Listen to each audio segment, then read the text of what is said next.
I was cleaning everything in sets of 3, 5s, and 7s. So I was staying up all night. I was only getting like 2 hours of sleep Wow. at night. I was still working a full-time job. My dad's health was also going down even more. I'm an only child, so I had to take care of my dad, and my brain just stopped.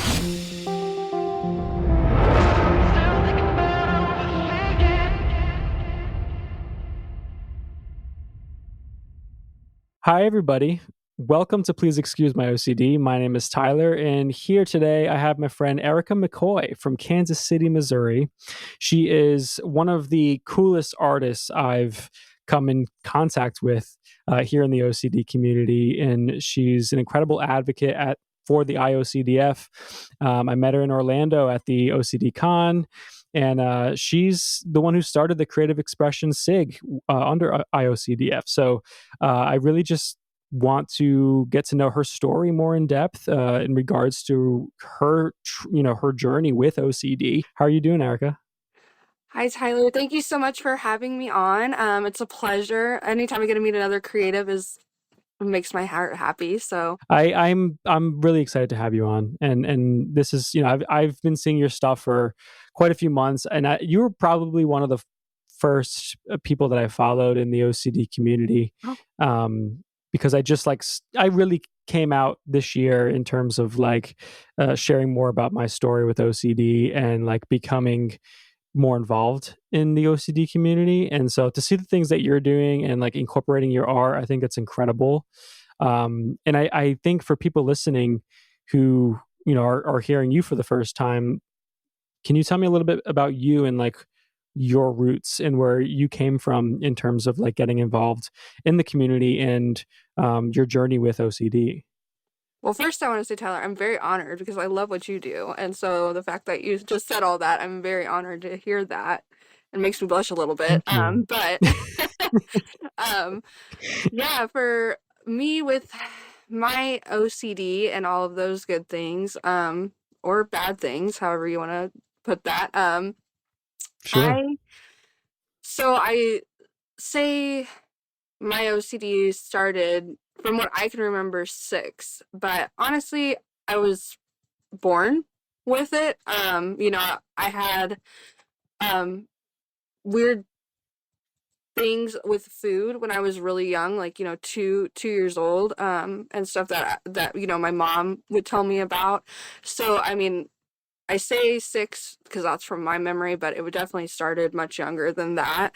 Um, but, you know, I- my core fears and everything always comes back to moral and religious scrupulosity. You don't have to be religious to have moral and even religious scrupulosity. Some people just have the moral, some people just have the religious aspect, and then you can have have both. And it doesn't say anything about your religious affiliation either, so that's really interesting.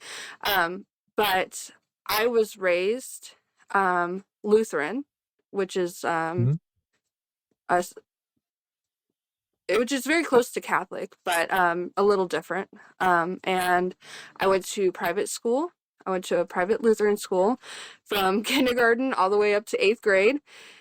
Um, Wow. and my grandfather was a non-denominational pastor. Hmm. And so I was very much in the, religious scene, if you want to put it that way. And so it's no surprise that my OCD latched on to those sort of things. Um, Hmm.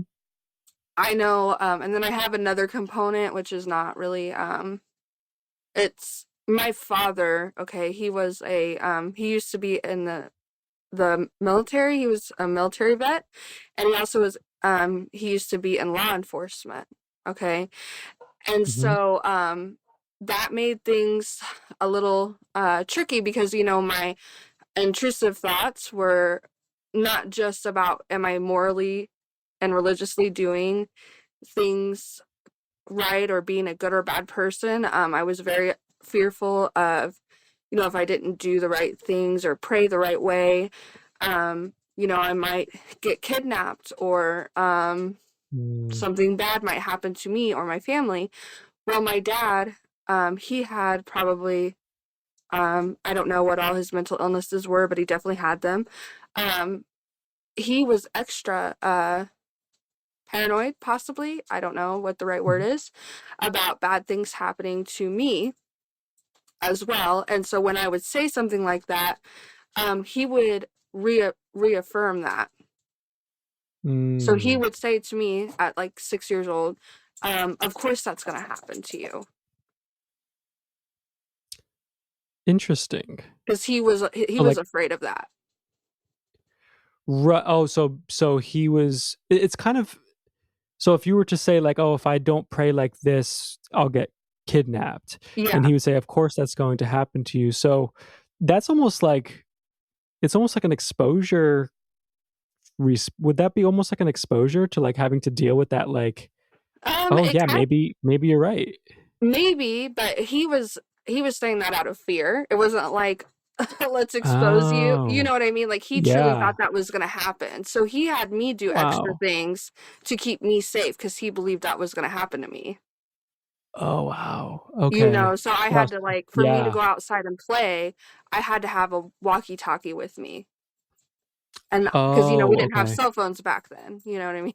We're Sure. I'm talking about Sure. in the 90s, because I'm 33, so when I was Yeah, we're 6, that would like have been 97, so there wasn't yeah. any way to communicate with your parents back then other than a Yep. walkie-talkie.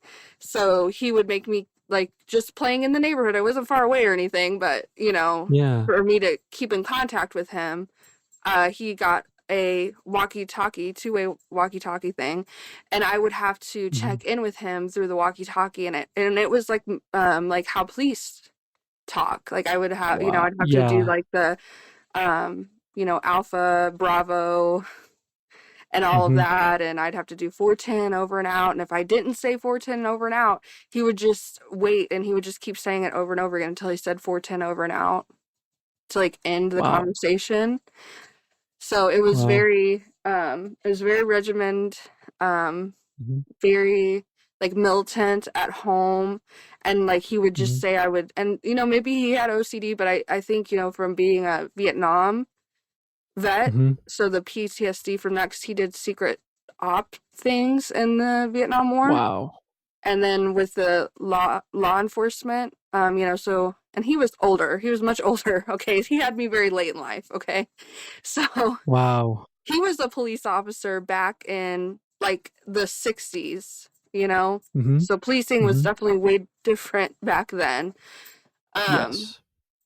and so I don't know, maybe he really was trying to protect me because of the things that he has seen over the course of his life. I don't know, but it was very terrifying to have OCD on top of my father like feeding me, and I think he was paranoid as well. I mean, he told me like people were listening to us inside of the house and stuff like that.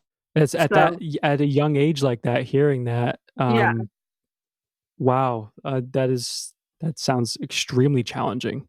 To like, that's just, not being able to trust anything about your life, yeah, specifically either. The distrust between you and your surroundings, your environment.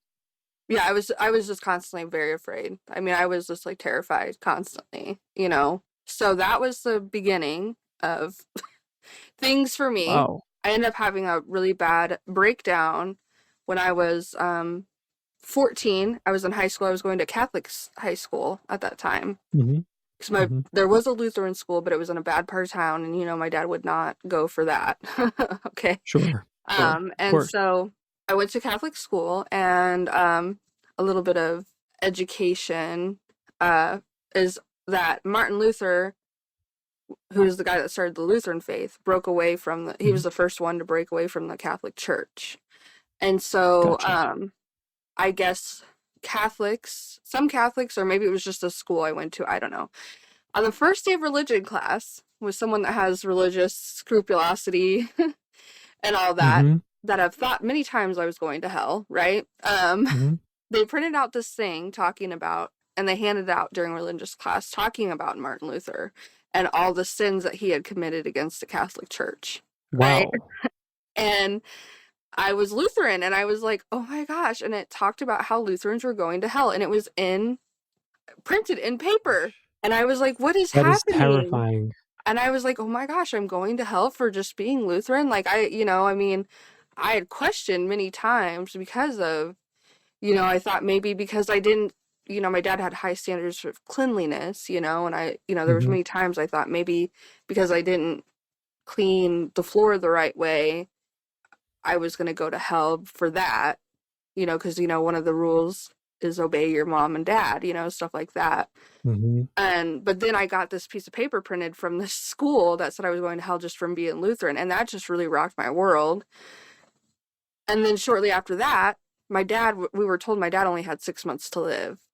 Oh my gosh, jeez. Okay. And so I was like, what? And so then I started thinking, oh my gosh, I'm experienced, like, God is punishing me Mm, for things like I didn't follow my dad's rules. I didn't do all the things I'm supposed to do and be a good daughter and all these things. And now this is happening. Now my dad is dying and he only has 6 months. And so I went to a therapist appointment and he was 5 minutes late. Okay. That was it. It wasn't a big deal at hmm. all, for sure. Hmm. And my dad had this big thing. He'd always say, if you're early, you're on time. If you're on Hmm. time, you're late. And if you're late, you might as well not even show up at all. And he would Yep. put these things up in signs everywhere on our house, like those little sayings like that. A Wow. clean house is a godly house. Like he would just have these things up everywhere as reminders. He said they were reminders, right? Right. And so my therapist being late just sent me into this like tailspin. Like I thought World War III just happened and I thought I wasn't going to be able to see my therapist. I thought I was dying. And then my dad said, well, you have to go back to school. And I was just like, what? The school that says I'm going to hell, like I just it was too much for me. And I refused. Of I asked if course. I could go to the office and take a breather. And they said, sure. And then I went in there and I was like, I'm not coming out. I can't do it. And they said, well, your grades aren't doing so well because you missed so much school and you need to come out. And I'm like, it's not happening. And they wouldn't leave me alone. So then I curled up into a little ball and I said, I'm not leaving from this spot. You guys need to leave me alone. And then they Hmm. made me go to um, the hospital there because I guess I was being I don't know. I didn't think it was that big of a deal, really. I don't know why they sent me there for that. I was just freaking out, I was just having a moment. Right. But the office administration and my parents said I was being too difficult and they made me go. And I went inpatient, or no, outpatient. I'm sorry, outpatient. Hmm. Because I wasn't really a threat, And then I Sure. got in there and I felt really bad about even being in there, Of because course. the kids that were in there were really, really struggling, and I thought, how stupid am I? I am in here for my therapist being 5 minutes late. And that's all I could think about was like, this is so dumb, like these kids in here are in here because they're wanting to end their life, Hmm. they're self-harming. Like, I mean, like these kids really need help, and I'm in here because I can't keep my shit together, and I lost it over 5 minutes. Right. Well, I think that's the tipping point for you. I think it was everything underneath, right? Yeah, The iceberg. yeah, Because I mean, it at definitely that age, was. you can't recognize that at that age.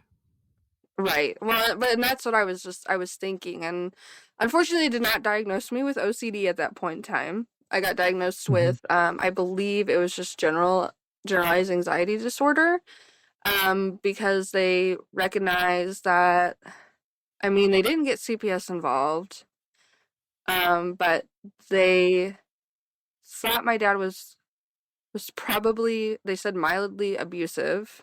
They did say Hmm. that.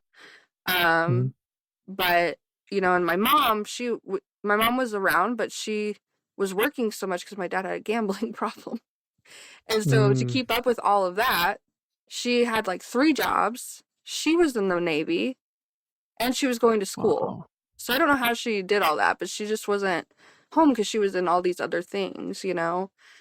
Mhm. And so they just diagnosed me with that, said we needed family therapy, and that they thought I was just having a really extreme reaction to all the things that were going on. So that's why I got pretty sure it was just generalized anxiety disorder. Of course, my dad did not want to do therapy because he's actually part of the silent generation. So he was born in Mm. 1944. We know that generation. Yeah, the silent. So, most we say, oh, boomers, but then there's the silent. The Yeah. silence before the boomers, okay? So some Yes. people, if you're listening now, the silent generation would probably be most people's great grandparents. Yeah. Yeah. Well, yeah, actually, my grandparents were born in the late 30s, early 40s. Yeah. So So, my so dad was your great grand. That was the age of my dad. wow. Yeah. So Wow. So he really did come from a different time. a totally different time where mental Yeah. health was just definitely never a thing. Okay. Mhm. You Mhm. just didn't have issues. That was not a thing. And which is unfortunate because my dad really just needed help. And then, of course, the help that Of was course. available was the VA. And that's not the best at all either, especially with Right. people that are not even wanting help, or don't think Mhm. that they have a problem. Um, so Wow. that was when I was 14. And then Yep. I made it through. I barely made it through high school, quite honestly. I got in a really Mhm. bad car accident, and I ended up with a traumatic brain injury when I was Oh 15. my gosh. Um, Jeez. but I'm relatively okay. I had to get a surgery on my knee, which was unfortunate because I was pretty good at basketball, and that kind of took me out from basketball, which that was a total bummer. But other than that, I kind of just didn't show up to high school. I don't know. I like my high school counselor called me and was like, surprisingly, your grades, you're like not totally failing. You have like a 2.99. I don't know how, but I mean, um, that's talent. right? She's like, I don't know how you have a 2.99 considering how little you come to school, but if we don't graduate you right now, you are going Yeah. to fail out. So they let me graduate like a year early because I had enough credits from private school. That is something. That is something. And was this the this is the private school you're talking about. Was that the Catholic school that you were going to? That was a combination of the Lutheran school and the private Mm. school because I went to Lutheran all the way up to 8th grade, and I was taking Gotcha.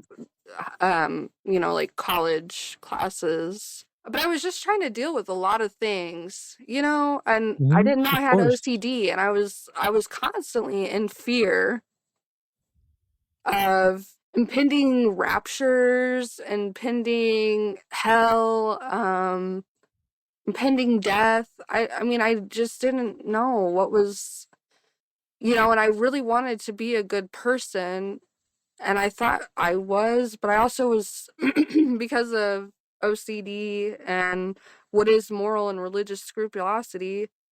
I mean, with all OCD, there's no way to really quantify that, but like the biggest thing, I mean, we know reassurance seeking doesn't help, right? But like, Correct. what was hard for me to grasp was that, like, I had some other compulsions and some other things for sure. I mean, I've had a little flavor, like a little flavor of every little bit of OCD, really. But Sure. for some reason, I know they say you can't logic your way out of OCD, right? But Mhm. there was some themes that logic did work for me, like contamination things that I have had in the past. And once I like kind of educated myself about it, and like I would eat something because I Mhm. in college I have a hospitality degree, okay, and I had Mhm. to take a very extensive food safety class. I do not recommend. Do not do that, but because it will tell you every Interesting. nasty thing you can get from food, okay? Yeah. Horrible. Yeah. But when I would eat the food, if I ate the food and I didn't get sick, I was like, okay, I'm good. I don't know. Like that clicked Yeah. for some reason. Like, and to me, that's like kind Hmm. of logicking your way out of it. But Hmm. it worked for me and I was fine. Hmm. But like with the moral and religious scrupulosity, or like the moral religious thing, like I can I can do something, you can do something, and somebody could think it's amazing, and then somebody else could think it's like the worst thing you ever did. Right. You know what It's I mean? subjective. It's totally It's totally subjective. subjective. And whereas there's certain things, at least for me and in my personal journey, where I've been able to see that connection where, like, okay, I touched that thing, or not, I never had like touching things, but Hmm. like counting even. I like had this thing, a huge like number, very elaborate numbers thing that I would go through. I would count. Sure. I always wanted to do three, fives, and sevens. Three because of the Holy Trinity. Hmm. Five because six is bad. We can't do the sixes, because of the devil. Right. Um, Right.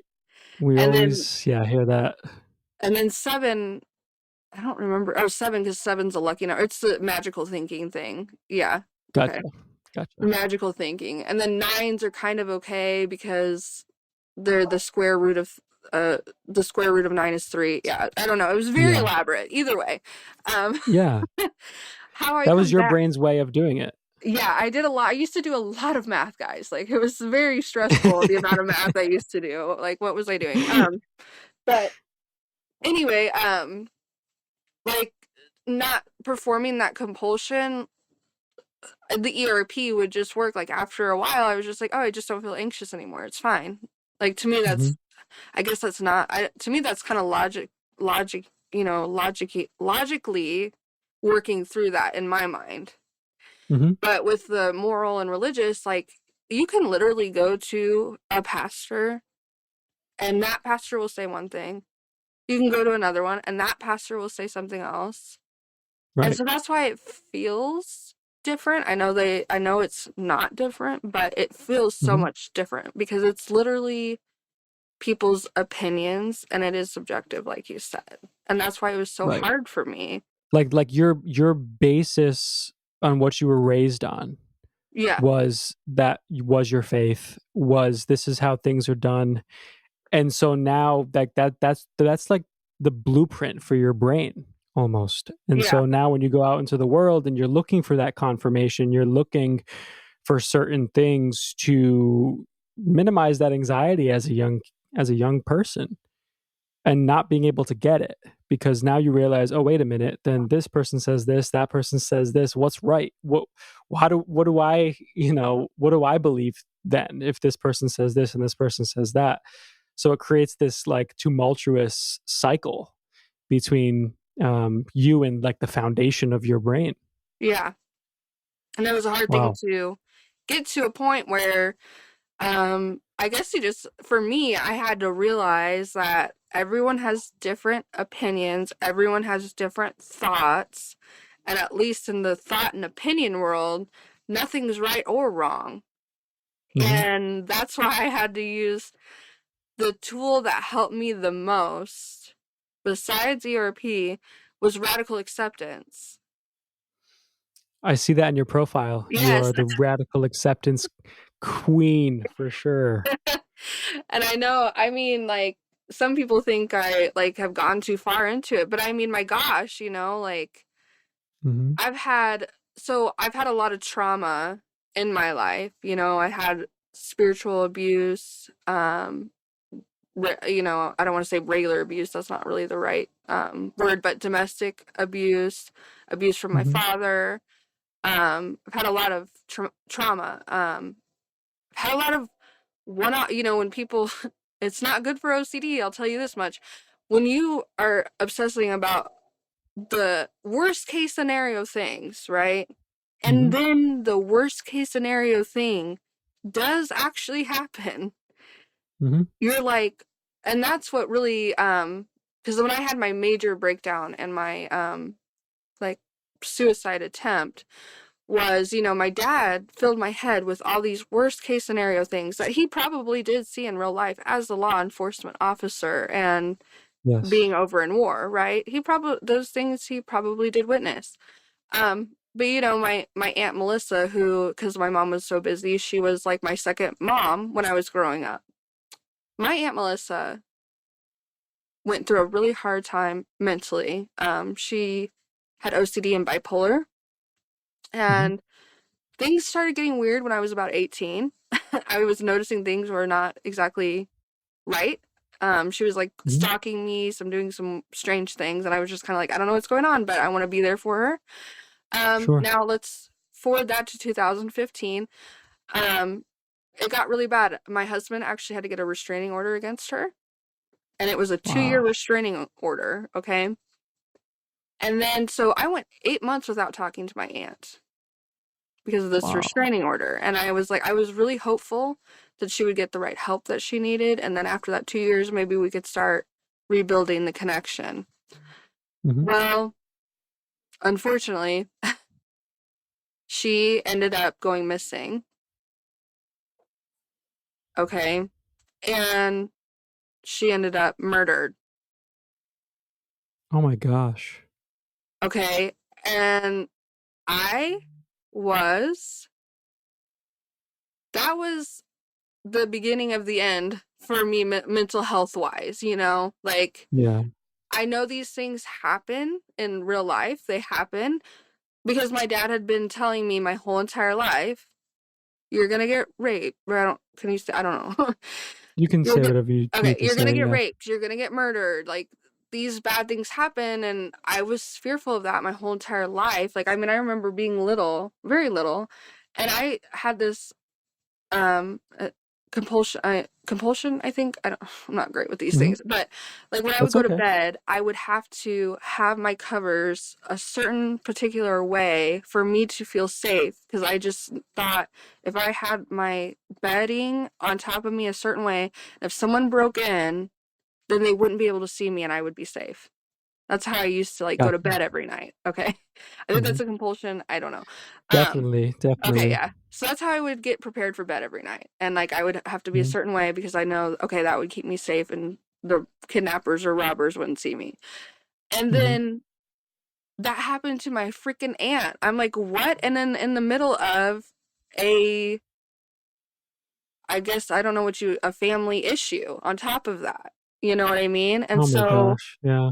I was like, what is happening? Like everything. So that through my brain, through like an absolute, I was like, so my dad has just been right this whole entire time. And, you know, I'd been trying to work on myself because the fight between my aunt had already been messing up my mental Hmm. health. So I had been seeing someone to try to deal with that because I was like, what's going on? This woman that I really loved and really took care of me and helped me is changed into this completely different person. And then she Hmm. went missing. I'm like, nobody would ever think that would happen, and it did. And then Wow. she was missing for 7 months before they found her. Oh my gosh. And you were 25 at this point. Is that correct? Yeah, I was 25, yeah. I was Okay. 24 when it first, like, this whole thing first started, but yeah, by the time she went Hmm. missing and everything, I was 25. Wow. And So, did you have any OCD like diagnosis at that point? not quite yet, no.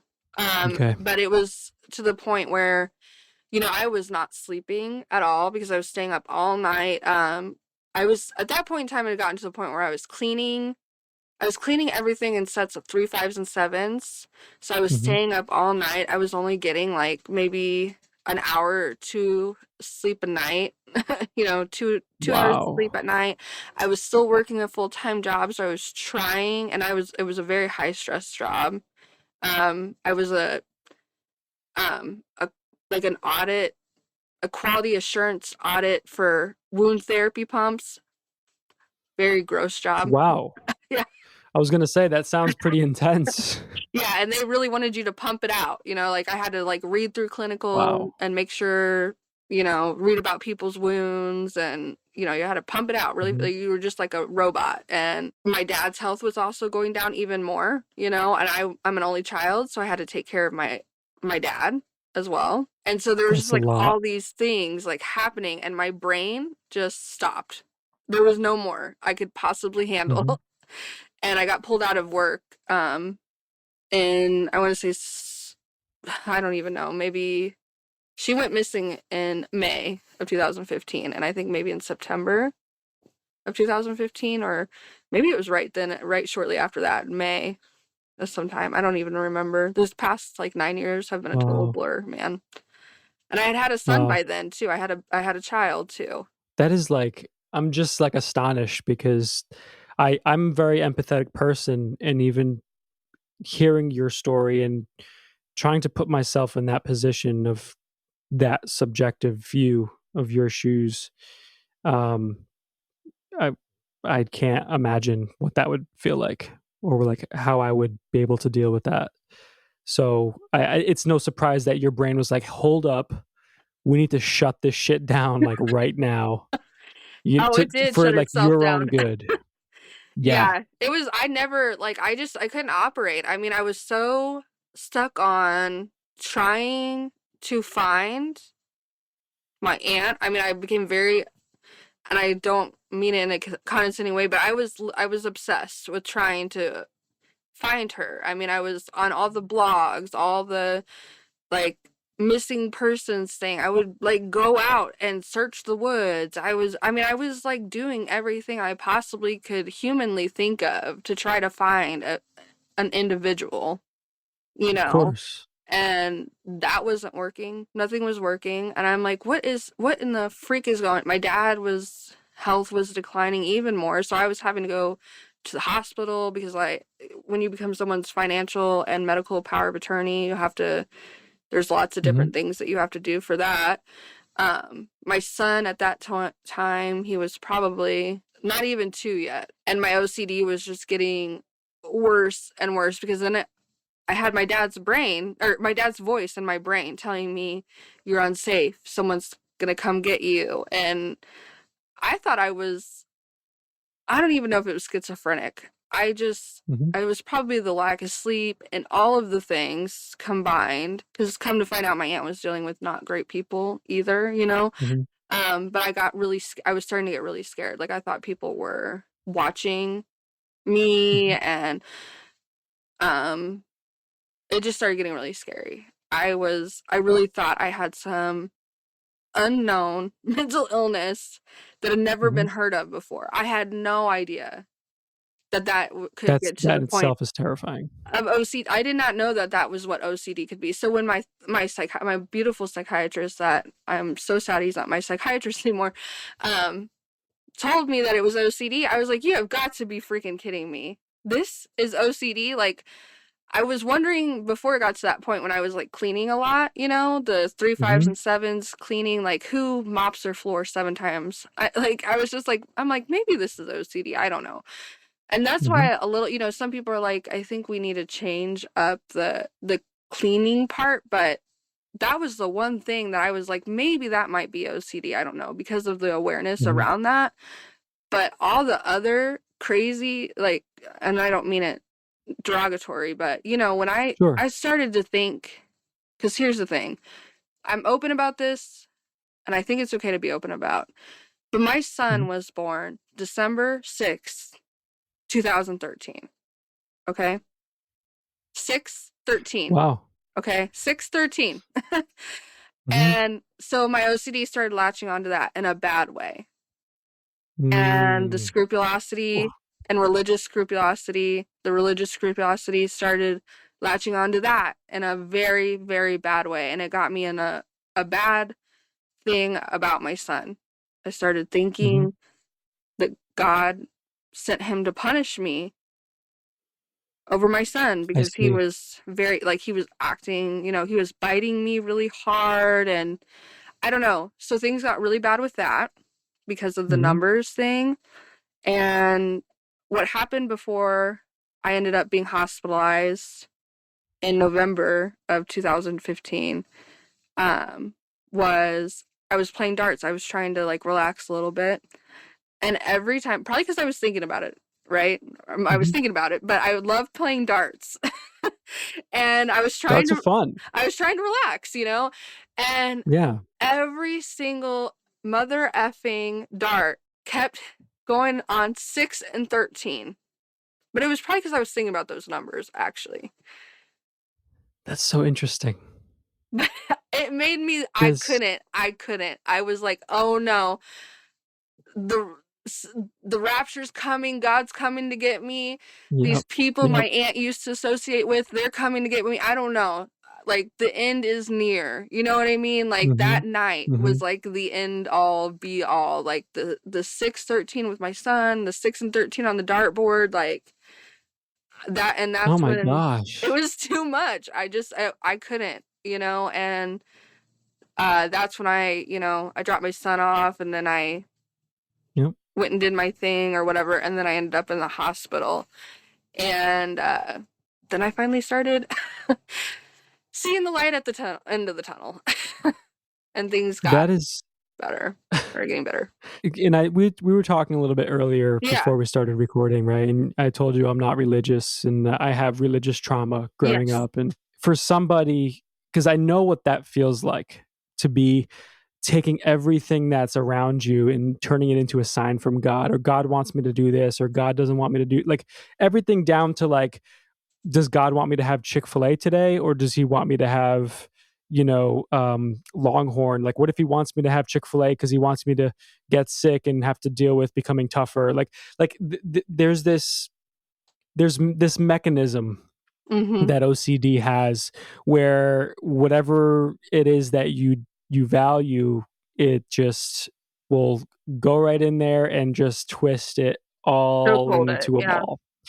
So for you to, and this, seeing all these different things, interpreting them as signs, your OCD is telling you it's this, it's that, and then especially because, like, this is your son, this is a part of you, this is your baby, and now latching onto that, when you went into the hospital, was there any like point where you were like, this is like where I need to be right now? Were you still resistant to like actually getting that help in the hospital, or at that point were you like, you know what, like, Yeah. take me in and like figure this shit out?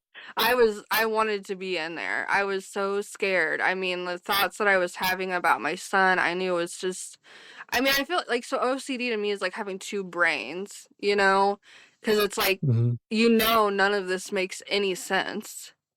But Mhm. then also, you're just so, there's the other side that is like, makes it feel so real. But you're also like, what the Yeah. fuck? You know what I mean? Like, you're Yeah. like, what is happening? That's But so true. it's like, because like the thing, so like with schizophrenics, right? They, Mhm. they have no idea, like, whatever they're thinking, seeing, whatever, they see that as reality. They have no idea Mhm. that what they're hallucinating or whatever is anything but the truth and reality. Mhm. Whereas with OCD, you have the two brains. Like, you can tell that your thought process is not Mhm. rational and is not what is true, but it feels so real that it's like being split in half. I don't know, and it's so Yeah. scary, and I'm like, with my So faith true. background and everything, I'm like, I know that these things really not is not really what I was taught, but Yeah. there are parts of it, like the spiritual warfare thing, and Mhm. unfortunately for me, when I went to faith leaders, they did reinforce, like, they're like, I've been told I'm possessed by demons before, and that added another thing. I'm like, oh my God, Of like, course. I think I am, and you're telling me I am, so my God, what do I mean, and that's what did lead to that attempt, because I'm like, I'm already going to hell. I'm Yeah. possessed by demons. Like, I'm not going to heaven. Like, what is the saving grace here? You know what I mean? Like, there's no saving grace for me. I'm like so far in this hole, and I don't know, there's no way out. Like, I don't know what the Mhm. way out is. So by the time I got to the hospital, although I was scared they were going to keep me in there forever, right? Um, Yeah. I was just like, Of please, course. whatever needs to be done, just please do it because I can't be like this anymore. I can't do this anymore. Right. And you So I don't know was, when you're going in there. You have no idea what to expect. yeah. So I was kind of relieved, honestly. And when they Wow. still said it was, just when I say just, but to me, Hmm. getting that news was they said this is what happens. This is Hmm. what happens when you have OCD. I mean, maybe not for everyone, but for me at least, when you have OCD and it Hmm. goes on too long and you're not getting the appropriate help and you go without sleep, I mean, this is just what happens and it's not anything to Yep. be worried about or ashamed of or whatever. I mean, basically, I think it just needed like a high dose of medication and to be like kind of zonked out for a couple days. I mean, I didn't get any ERP Hmm. treatment or anything like that, but I mean, I was in Sure. there for like 5 days, I think, and they Yep. just gave me a high dose and I did like art therapy and like and just kind of hung out, you know. And what a relief it is to know that. And I feel like I can connect to you in many different ways in regards to moral scrupulosity. Your father was a police officer. My dad, is a retired police officer. And also the fact of like you were diagnosed with OCD, but like not really given the tools to really understand what it was until it got to this other point, right? Where it's like, Yeah. oh, like this is actually what it is. Like I had the same thing where I was diagnosed at 10 and then at 19 went in with like heinous harm OCD stuff. And my doctor was like, no, this is OCD. And I was like, this is OCD? Like same thing where it's like, no, I thought it was my cleanliness and like because I washed my hands for like 15 and a half seconds. Like totally just like, oh my god, like mind blown to the Yeah, fact that like OCD is not what everybody says it is. it's not. And I got this thing. Like it is a relief on one token to be like, okay, so it's not like um something that like is never been seen before. It's something that you can actually treat. Yeah. So, and you said that you were in there, you were doing some art therapy. Was that like, because now this is like your thing. This Hmm. is what you are sharing. You're getting other people involved. Um, is that where it started, or were you always into arts? Okay, so I've always been into arts. I was definitely always a creative person. I was always in like musicals and um I was in this thing called Destination Imagination. Anyone with kids, get your kids into DI. Um, but That so, sounds and I did fun. like acting and was always painting. Always that was always a thing. So I didn't get appropriate treatment. Actually, I had to do my own ERP. Okay, I did that by myself without a therapist. Okay, um, Wow. but the only thing that grounded me during all these times when I did not, when I was going to therapy but not getting the right treatment was like when I was a teen. I had art therapy. Okay, art therapy is Hmm. not a treatment for OCD. It's not, Hmm. but I felt safe in those places when I was receiving art therapy. I was able to, I wasn't allowed to express myself at home. But when I was in art therapy, whatever came out was fine. There was no judgment. In art therapy, whatever you create, there's no, they don't judge you. They're not, it's not, and Hmm. even like I loved school because like there was art class and we gotta like create. I mean, now art class, that's another thing because they do actually judge your artwork, but I liked that being in class with my friends and creating things, um, and the musicals and music class and stuff like that. So my thing now is like, we have the second Saturdays. I started the Creative SIG and there's the second Saturdays. And at the conference, this year was the first year that we did the creativity corner. And Hmm. that was all that was about was having a space that was available during the whole conference where anyone could come in and create whatever they wanted to with the supplies that were there. And we did have some programming that was there, but most of the time it was just open create time, you know, I love that. because for me, yes, ERP. helped me, and that was my saving grace OCD wise for sure.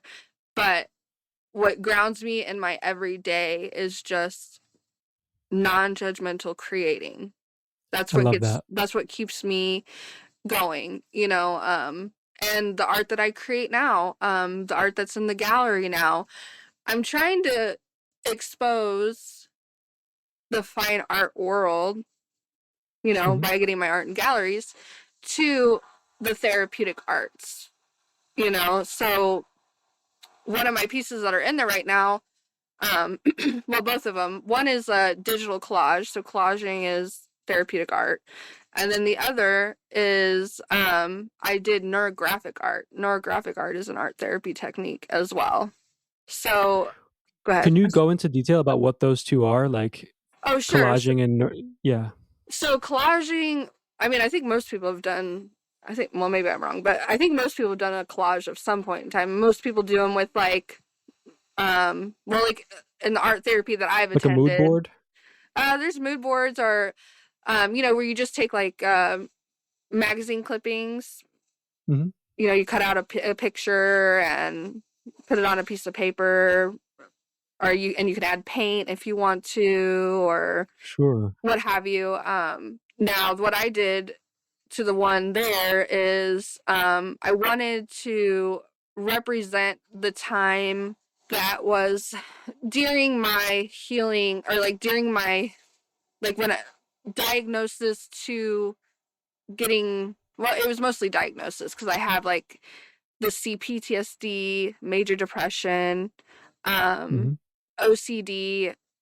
I also have, it's like me in the negative, and I'm like Hmm. shushing, and it has the Hmm. cross on my finger. So that talks about religious abuse, you know, we're not allowed to talk about, you know, because times Hmm. I've tried to talk about it, especially in church settings, they don't want you to talk about it. But I feel like we Right. need to talk about it because, you know, I've found a lot of people they want to get back connected to their faith communities, Hmm. right? But there's Hmm. so much that has happened over the decades. And so there has to be some way to help Hmm. people that have been abused find a way back to a community. And that's not going to happen without talking about it. We can't keep shushing it and putting it in a closet and like act like because people are wanting to talk about it that we're trying to go against the church. That's very Right. far from the case. Like we have to talk about it to make things better. We can't just keep Right. shoving it away. You know what I mean? Hmm. You just can't keep doing Of that. course. We got to try to make Of it better course. because there are people that want to get back to the faith communities, but they don't feel Hmm. right about it because nobody's really trying to make a difference. I mean, there are people, but as a whole, they're not really trying to make a difference. There's just a few creators or a few people here and there that are trying, and then they get cast out as heretics and stuff like that for trying to speak up. And Right. that's not the case. So that's the one with the And collaging. And then the yep. neurographic art. Neurographic art is where you take a piece of paper and Hmm. you just draw lines. Okay. Hmm. Draw lines and then up and down horizontal. And then anytime that the lines intersect, you curve it, Hmm. turn into a curve. That's cool. Yeah. And so wherever it happens to connect, and then if you want, you do it with a Sharpie when you're doing true Hmm. neurographic art. You do it with a Sharpie, and then you take watercolors, and the Sharpie makes it to where the watercolors will not bleed. Like, to me, it's like it's all new because I'm not a visual artist. I Yeah. don't know much about that side of things, but it sounds like too. And like you brought this up earlier about how, like, yes, ERP is the gold standard, right, for OCD, but there are also so many other parts of you that are looking for safety and to Yes. feel safe, not just the OCD. So, like, it makes perfect sense that you're using art and like you felt that as a safe space, a safe haven for you to ground yourself. Because if there are other parts of you that feel safe, then you can use that. You can use that to start to to work with your OCD too. Because like if you're constantly in fight or flight all the time with all different parts of yourself, how can you expect to really have like a solid ground to build on when it comes to OCD? Yeah, absolutely. I definitely, so I had, since I had such a trauma background, I had to, before I could even address OCD for real, I had to get like I had to work on my trauma. Mhm. Like I had to get that under Yeah. control. So, I mean, I guess one could say what came first, the chicken or the egg, but like that, all that DBT that I did for my trauma really helped me to be able to like come down from like 1,000 to a 10 and Hmm. ground myself to the point where I could do ERP, you know? So I Yeah. when I say radical acceptance is more of a DBT thing, you know, the two true statements. Once I was able to grasp all these like DBT concepts that I mean, I did like 2 years of intensive outpatient for trauma. Wow. 2 years of that. That's a lot of work. A lot of work for the trauma. And then once I got all that trauma stuff, like the ERP stuff was no problem at all. I was like, oh, this is not a big deal at all. I've overcome all this weird off the wall stuff, you know, that most Wow. people don't even, I mean, they might experience one out of all the things that have happened Hmm. to me so far. And at that point in time, I was only, um, 25, you know? So Wow. I was like, I can do ERP, whatever. That's not a big problem at all. We got this. And you did ERP, you said you did ERP by yourself. Like I'm like Yeah. blown away because and I always talk about this earlier, like on the other episodes, like, oh, you know, always work with a professional, because I've Yes, tried always. doing ERP by myself and I totally fucked that up. Like it was basically just torture. And it wasn't ERP, it was just exposure and torture. There was no response prevention. There was just like, I'm gonna do this. Oh God, I'm scared. Like it was Yeah. not good. And I just give you so much credit for being able to like become aware of like really what ERP is and look at it within your own life. Like, how did you do that? Because that is something that I haven't really heard of. Well, I mean, basically I didn't want it to be that way, honestly, but Hmm. I did not have the funds to afford Mm. an ERP like an actual ERP therapist. I mean, there was no NOCD back in 2015, or if there was, it was not Wow. widely, it wasn't known to me. I'll say that. Hmm. The Hmm. treatment centers that were available were either way, way far away or, well, they both of them were way far away and astronomical in price, you know, and Yeah. I was on disability. I mean, I haven't worked since Hmm. 2015, you know, so I mean, I Hmm. just didn't have money for that kind of stuff, and my family doesn't have wealth like that either, so it wasn't an Hmm. option for me to like ask a parent or anything like that. So, Hmm. um, and my dad died in 2015 or 2016, so, um, I'm sorry to hear that. yeah, so they're just, I mean, it wasn't an option, and so, um, I asked. That's why I said I love my old psychiatrist. He was willing to take time with me to kind of inform me what ERP was about. And then I would meet with him once a month, and Hmm. we would kind of do a very quick rundown of what I'd been working on, and he would give me suggestions. So I guess I didn't do it totally on my own. I did have a little bit of supervision, but it was very Hmm. minimal supervision. I didn't ever have anyone Wow. with me while I was doing it. Did I do everything perfect? Absolutely not. Did I Hmm. do the hardcore exposures that everyone says that we don't need to be doing? I definitely did, but I didn't really know exactly what I was doing or what I needed. I mean, I read the concepts. I used the OCD work. I think there's now a third edition now, but the OCD Hmm. workbook, the second edition by Hmm. Dr. Bryce. I don't remember now. But it's just called the OCD workbook. It's really great. I love the worksheets that are in it. It was really easy for me to follow along.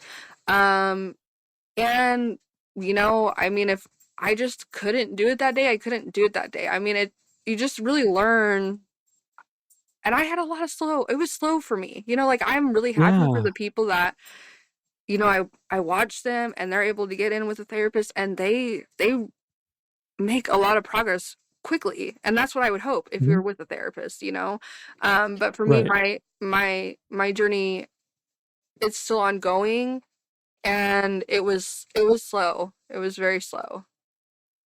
Wow. I mean, I give you so much credit, and I think slow is is okay. I think a lot of people, when you're in the midst of it, like you just want to be better now. And it's such a real feeling. And I remember those feelings of being like, just give me a pill and just make me better because I can't do this. Yeah. Um, and when it comes to ERP, it's scary. Like I'm just now starting to get into it. So, and I'm 30. Like I just started to learn about getting involved in ERP, and I just I think that there's a lot of fear surrounding it because it's like, "Oh, you mean I have to go, like, do the scary things?" And it's like, well, like, I don't think a lot of people really understand ERP until they actually talk to a professional about what it is. Yeah. And they can realize that this is something that is, um, uh, you're working with somebody, you're building your hierarchy list, like, you're being able to attack it in manageable steps instead of just like jumping into the deep end and suffering as you do it. I think a lot of it is just more steps based and values based, and being able to actually attack it in a healthy way. So it's when people can hear your story, when people can hear that like you have been someone who's been through so much, who has really seen so many different parts of yourself and healed many different parts of yourself and are still on the recovery journey, right? Because OCD is one of those things. A lot of these things are journeys, lifelong journeys. But that you have been able to still come out on the other side and uh, uh, deal with it with compassion and like move with it instead of just completely trying to shut it off or reject it and just try to run from it. Like you're doing things, you're part of the IOCDF. Mhm. Like I loved your speech with the I think it was the comorbidity panel where you were. I think it was that one. Was that the panel that I saw you No, in I one of wasn't on them? that one. I was on ERP in everyday life, and Yes, then that's the yeah, one. yeah, Correct. and Yes, then and advocacy like and hearing your action. story. Okay, I didn't see the advocacy in action, but the ERP in everyday life is where I saw you speak. And um just the fact that like you're up there speaking and talking about ERP and talking about your journey, like that's huge. Like and to Yeah. know where you came from, right? Like I think that that can give a lot of people hope in like looking at their own story and realizing like, oh my God, like if she can do it, like I can take that first step to like realizing I can live with OCD and still live a life that I want to live. Yeah, I hope. I mean, here's the thing. We can, if anything, this life has taught me so far in my 33 years of life is that we can go through, not saying we should have to, okay? Let's validate that. But Hmm. um under no choice of my own, this life has taught me that we can go through some of the most terrible things. Hmm. And I'm going to say and but um we can come out way better than we would ever imagine. You know what I mean? Like, and that's what, and I'm not stuck. Like, do I get stuck Hmm. sometimes? Absolutely. And honestly, Sure. my PTSD, or I mean, I know the US doesn't really honor the complex, but I definitely have complex post-traumatic stress disorder. That is by far much more of an issue for me than Hmm. my OCD is. You know, Wow. it feeds off one of another. I mean, if the PTSD gets triggered, then my OCD starts wanting to get in there too. And it's PTSD is much harder to work on for me, honestly, than the OCD, because in my brain now, my brain is I feel like it's hardwired now that when I Hmm. start feeling that anxiety, the moment I've learned how my body reacts to anxiety. Um, when I start feeling that, I know then automatically I'm like, okay, I need to lean into this instead of like, it's just an automatic thing. I don't really have to think about it that much, at least on the OCD thing. Whereas PTSD, um, it's harder because I can just be out in my backyard or out in my front yard and the neighbor just comes up and I get startled and scream, you know? And Hmm. so Hmm. the PTSD is much harder for me than Wow. OCD because, you know, in OCD, um, you're stuck in what ifs and the possibility of Right. things happening. And PTSD is based off of things that actually did happen in real life. And that's what gets caught up for me personally. But I'm still Sure. working on it every day. So I hope that people see that we can go Hmm. through things. And I'm doing things now that I never thought. I mean, honestly, Tyler, I thought I was going to be a hotel entrepreneur back in the day.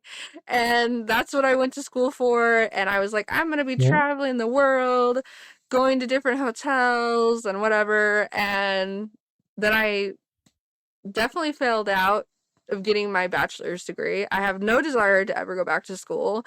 I have 2 kids. I'm married. I make weird art and they all have mental health statements one way or the other. And I talk about OCD and how to I want OCD to be as well known to the general public and, you know, those of us that suffer, of course, but especially to the general public as breast cancer. I really do. Hmm. That's what I want. I want Hmm. people to know about it and to not, you know, of course, I mean, as of course, when it comes to the joking and all of that, that has got to Hmm. stop. But I think it's just because there's such a lack of just even knowing what it is. I mean, I didn't even know what it was when Yeah. I got diagnosed. Right.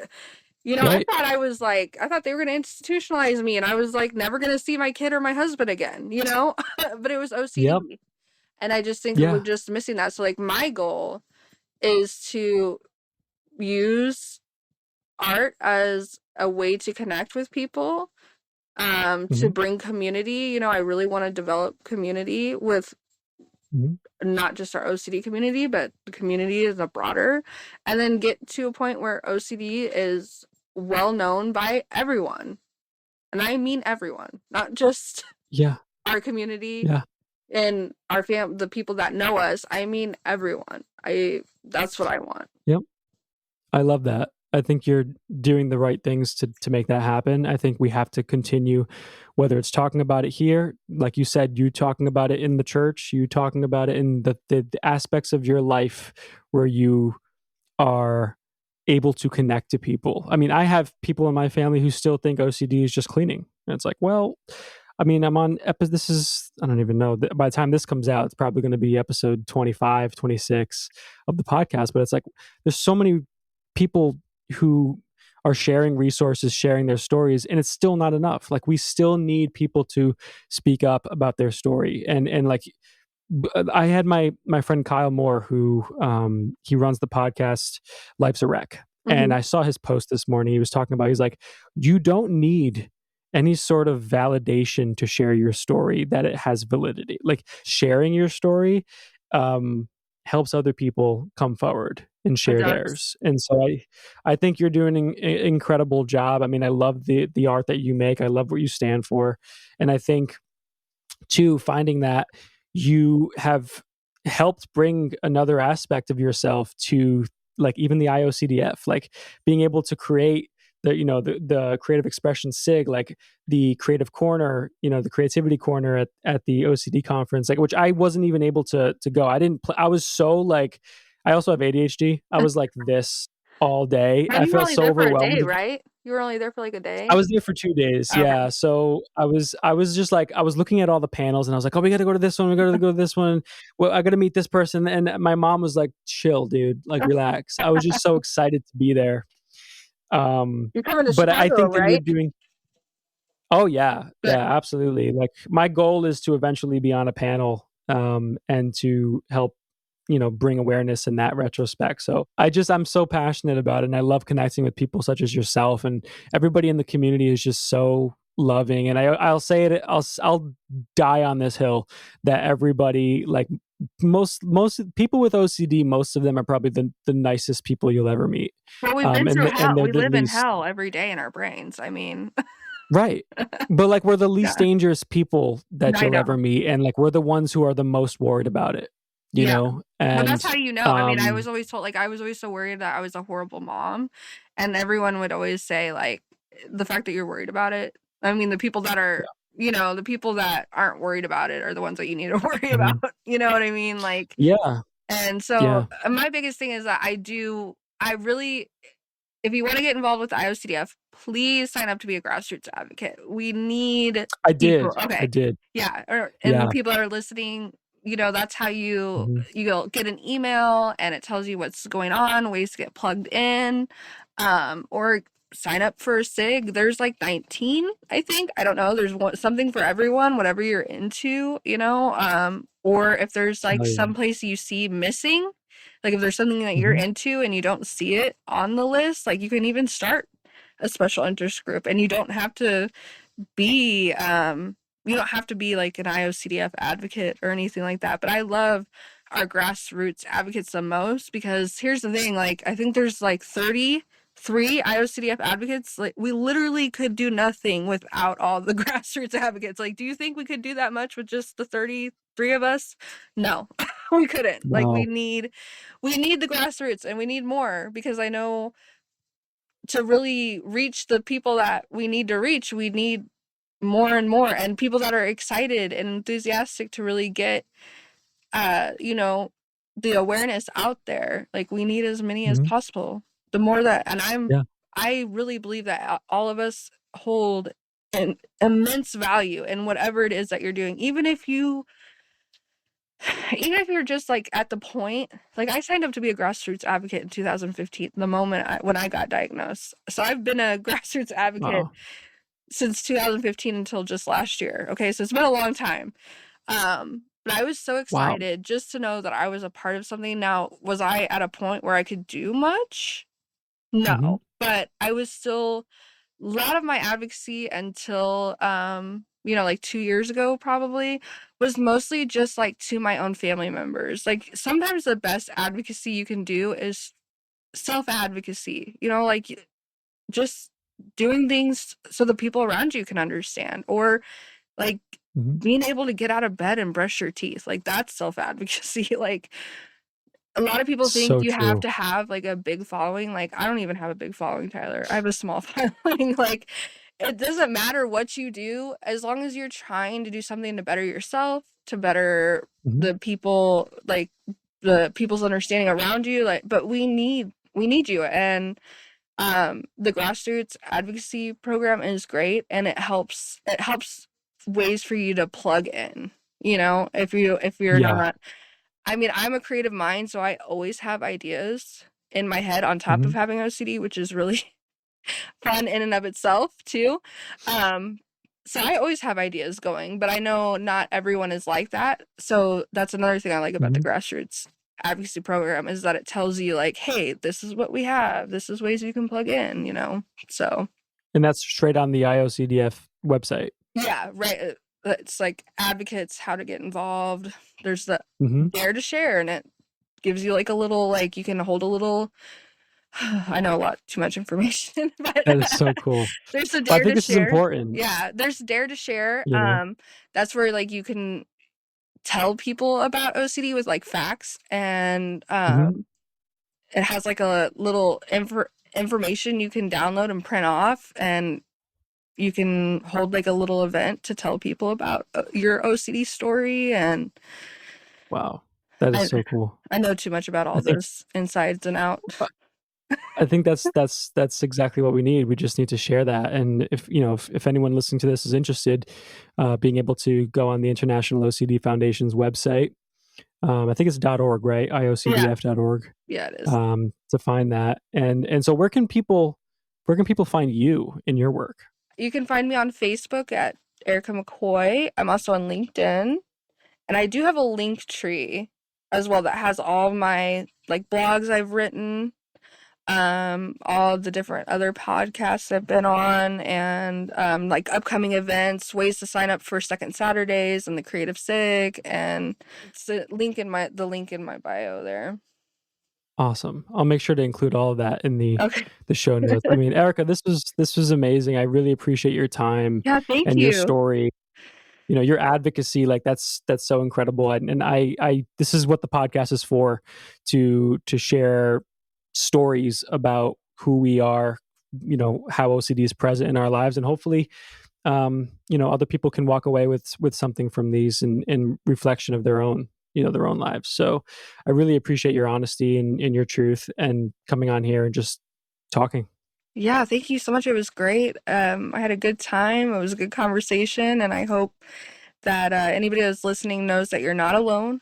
Always reach Mhm. out. Just know my inbox is always open because that's another thing I'm really passionate about as well. So I'm always here. Absolutely. And also, just a quick disclaimer: we are not mental health professionals. We are Yeah. simply people who have lived with OCD all our lives, and we are here to share our story in hopes to help you feel less alone, and also so that you can learn a little bit about maybe your own journey. So, as always, if you are struggling, please reach out to a mental health professional. The 988 line as well. The 988, yes, absolutely. I should probably start putting that in the show notes. I think that would be a good idea just to have it there. Yeah, That's a great, they're yeah, amazing. awesome. Well, I text them.